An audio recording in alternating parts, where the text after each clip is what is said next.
Stephanie, table from 4. School Commute Convos. What's going on today? It's June. Happy Pride Month. It's already June already. That means that school is finishing for these kids.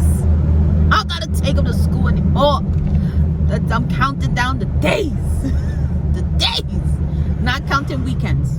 Right, we gotta treat it like a package. They count weekends. No, we're not counting weekends because weekends do not count. So the last few days have been productive, if that's the correct word of saying, between working, summer school, radio station, which I'll talk a little bit more about, and the podcast, and just in general, just keeping busy, which is good.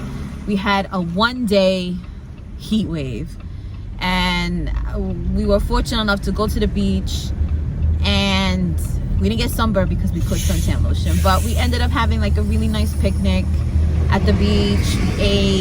We walked the beach. We did really nice. It was like freaking 96 degrees outside, and it was rough outside, and the water was ice brick.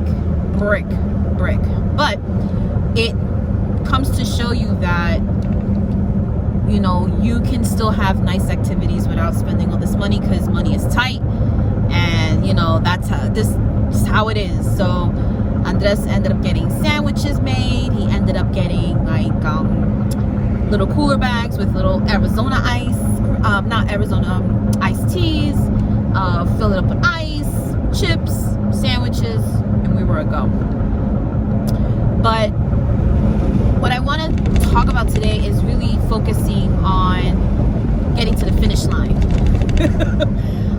When I finished my semester about 2.5 weeks ago, a lot of it came down to the wire, right? Finishing the exams, finishing these clinicals, finishing these assignments, making sure I get everything in, and getting down to the wire.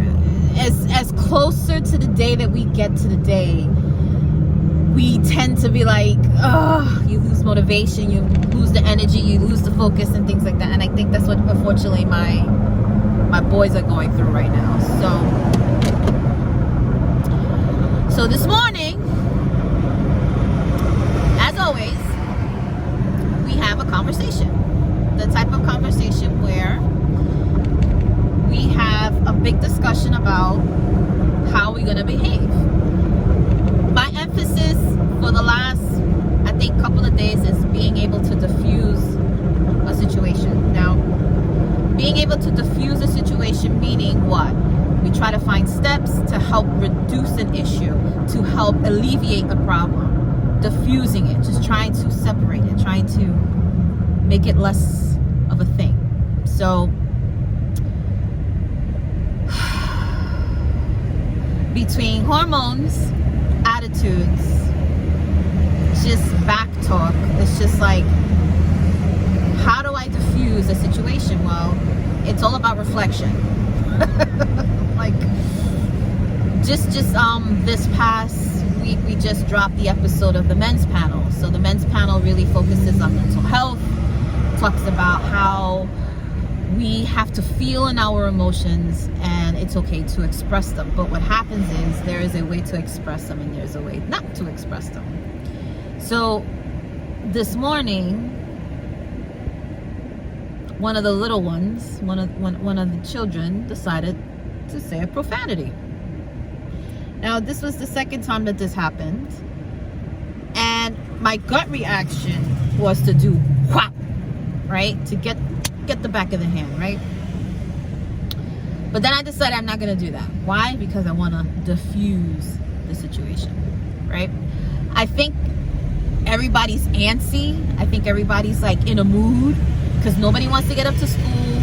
Nobody has the motivation to continue. There's so many exams coming up. Nobody wants to do anything, and I get it because you're nearing the end of the semester for them, right? The end of the school year, and it's like everybody's antsy. They don't want to have to deal with anything. Nobody want to talk to nobody. They don't want to do no work. They don't want to do nothing. So I get it. But how do I talk about, or how do I correct Me personally, I curse like a sailor. I do. Every other word out of my mouth is usually a curse word. Now, that is in context into where I am, who I am talking to, how I am talking to them, and the mood that I'm in. So there's a lot of factors that come into play. So if I'm around my friends, there's a good possibility that there'll be some profanity used in that conversation. If I'm in a professional setting, or if I'm in a setting where it's not, it's not with my peers or not with upper management, anything like that, no, profanity is out of the question. But when coming to expressing emotion and expressing anger in this instance, the back and forth got into a point where an FU was said, and I'm like, what made you think that it was okay for you to use that? Now, do I curse in front of my kids? Not all the time, but it does happen. But again, it doesn't excuse or give them a reason to go ahead and use the profanity. Now, again, they are sponges. They repeat what they hear. They are a reflection of us.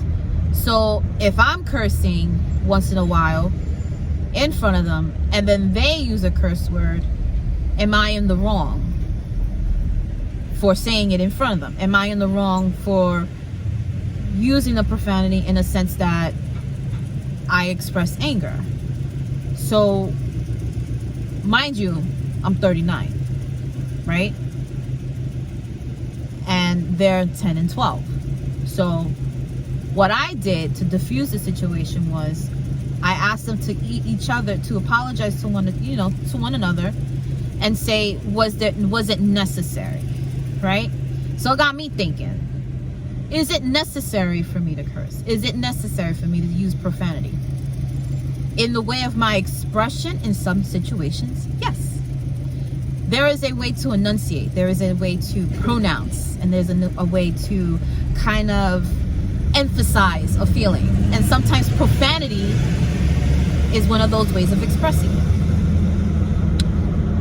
But because I gave a correction, because I threatened to get a fistful of fingers to the face, they had a bad attitude all day at school. And I even got called about it. Oh, he's not his normal self. He feels like, there's something different. He's been bothered all day. And I said, straight up, he had a bad morning because he got a talking to. Basically, that's what happened. But my point is that as a parent, as a role model, right? Am I wrong for using profanity in front of them? Yes and no. Yes and no. Because again, if I'm trying to diffuse a situation, I'm trying not to make the situation worse. How do I do that? By using profanity. Again, I'm supposed to be a role model. I shouldn't be using profanity in front of them, but I do sometimes. And that doesn't make me a perfect, parent if I don't.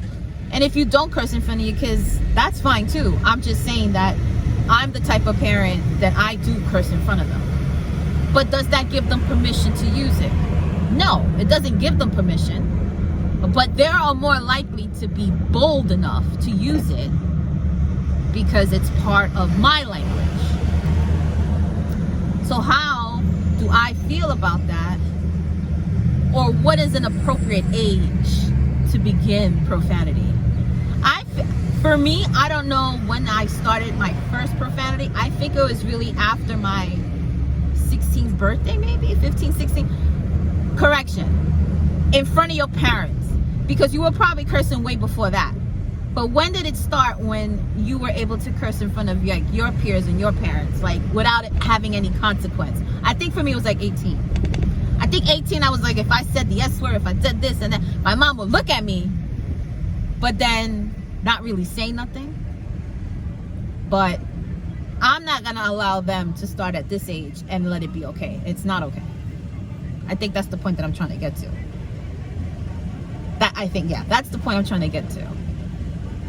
So to diffuse the situation, I was like, listen, this is my final warning. You're going to catch these fingers and you're going to catch these hands if you keep it up, because there's other healthier ways to expressing your anger. Now, again, because school is ending and school is, everything is down to the wire. Nobody wants to go to school. Nobody wants to be bothered. Nobody wants to get up anymore. Nobody wants to do anything because the end is coming. It's the end is coming. That's what it is. And it's this anticipation, this impatient need for the school to be finished so I don't have to go to school no more. I don't want to do no more homework. But this is what happens when you have those bad mornings. And I'm for one that I do not like to have bad mornings, because the way you start the day is gonna set it off for the next, right? So you want to start your week great so you can have a rest of the week productive and good, right? In my mornings, I want it to be quiet. I don't want it to be rushed. Because I feel like if I get startled or if I get bothered in the morning, that it just sets me for the rest of the day and it sets me up for failure. So with all these things that take into part, what is the importance of showing being able to push through? I think that's the thing, to push through. And I think it's harder for the young ones, because now they're gonna have like 2 or 3 months off,